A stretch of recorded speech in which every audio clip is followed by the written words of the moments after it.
Pahalgam false flag operation और operation सिंदूर की नाकामी के बाद भारत के अंदर सवालात उठ रहे हैं। शिवसेना पार्टी के लीडर संजय रावत ने बीजेपी को कड़ी तनकीद का निशाना बनाया। ऑपरेशन सिंदूर की नाकामी पर संजय रावत ने अमित शाह से इस्तीफे का मुतालबा कर दिया। संजय रावत ने कहा कि अमित शाह की नाकामी से पहलगाम हमला हुआ मगर कोई जवाबदेह नहीं। 26 खवातीन बेवा हो गई लेकिन मोदी हुकूमत सिर्फ क्रेडिट लेने में मसरूफ है।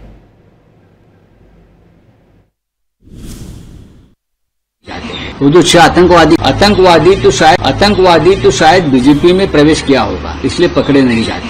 वो जो 6 आतंकवादी है पहलगाम वाले, वो इसलिए पकड़े नहीं जाते कि शायद वो एक दिन आपको बीजेपी कार्यालय से प्रेस नोट आ जाएगी, वो 6 लोगों ने बीजेपी में प्रवेश किया है, तो आप भूल जाइए सब।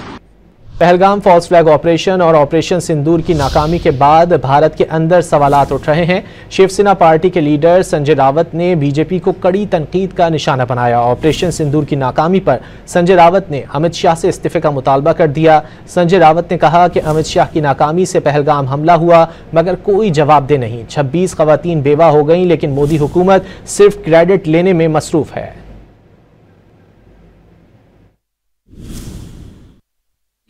वो जो 6 आतंकवादी